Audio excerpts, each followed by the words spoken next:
You ever notice how some people seem to be crushing it and you can't figure out why? They're not smarter than you. They're not more talented. Half the time, you're pretty sure they couldn't solve a basic math problem without a calculator. Yet somehow, they're winning, making more money, living freer, building lives they actually enjoy. Meanwhile, you're sitting there thinking, hold up, I've got more skills than this person. I've been working harder for longer, so why are they ahead? I'll tell you why, because the game isn't won by talent. It's won by speed, visibility, and leverage. And most talented people completely ignore that. Let me break this down with a quick story. Back in school, there was always that one kid who winged it on every project. No preparation, no deep research, no stress. But on presentation day, they stood up there, confident, loud, funny, and somehow walked away with an A. Meanwhile, the quiet kid in the corner had a flawless 12-page report. But nobody cared. That's life in a nutshell. Talent is the engine, but execution and exposure are the fuel. Without fuel, even the most powerful engine just sits there. Now, here's the real trap. If you grew up working class, you were probably taught this formula. Work hard, get really good at something, and eventually, someone will notice. Spoiler, no one's coming to notice. The people winning aren't necessarily better. They're just louder, faster, and willing to look stupid while figuring it out. And that's the first big difference. They start before they feel ready. See? Talented people wait until they've perfected their craft. Less talented winners, they launch at 60% ready and adjust in real time. Why? Because the marketplace rewards speed.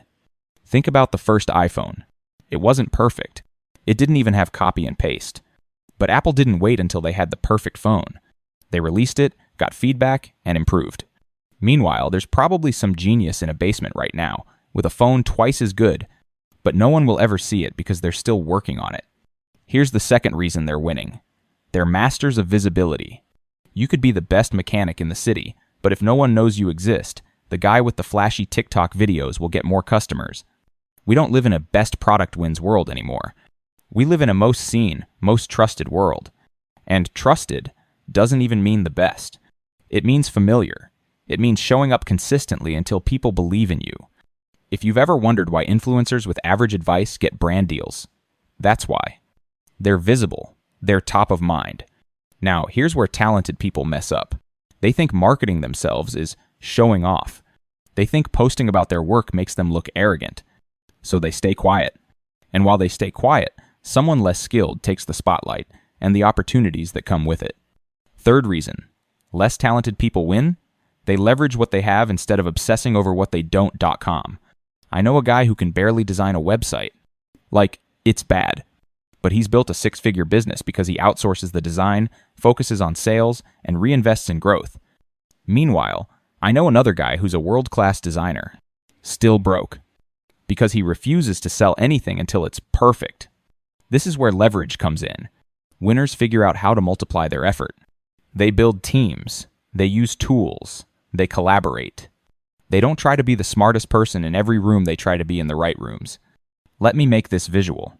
Imagine a race between two people. One is in a Lamborghini. The other is in a bicycle. Obviously, the Lamborghini should win. But if the Lamborghini never starts the engine because the driver's still polishing the mirrors, the cyclist will cross the finish line first. That's the real world. It's not always about the vehicle you have. It's about whether you start moving. Now, here's why this matters more than you think. If you keep telling yourself, I just need to get better before you make moves, you're going to watch the next 5 years go by, and the gap will only get bigger. Because here's the secret. The winners who start messy. They get better while making money, while building networks, while creating momentum. They're learning in the field. You're still stuck in training camp. So what do you do if you're talented but stuck? First ship before you're ready. Set a deadline. Launch the thing. Post the content. Start the business, even if it's imperfect. You can't steer a parked car. Second, make yourself visible. Pick one platform and show up consistently. Not once a month. Not when you feel inspired. Every single week. If you're worried about looking stupid, here's a fact. Nobody's paying as much attention to you as you think. They're too busy worrying about themselves. Third, use leverage. Stop trying to do everything yourself. Delegate. Automate. Partner with people whose strengths fill your gaps. Your job isn't to be perfect, it's to move the ball forward. And finally, stop comparing your behind the scenes to someone else's highlight reel. You don't see the 27 failed attempts before their overnight success. You're just seeing the win. Your own win is built the same way through messy, public, imperfect attempts. If this is hitting home, drop a comment. And make sure you're subscribed so you can have access to more videos. So, people with less talent are winning because they play the game differently. They move before they're ready. They make themselves visible. They use leverage to multiply their results. Meanwhile, talented people waste years polishing, hiding, and waiting for the right time. But here's the good news. You can flip this today. Talent plus speed, visibility, and leverage? That's unbeatable. You don't have to give up your standards. You just have to stop letting perfection be the enemy of progress. Because in this economy, it's not the most talented who win, it's the one in motion. And you've got the talent. Now it's time to move. See you in the next video.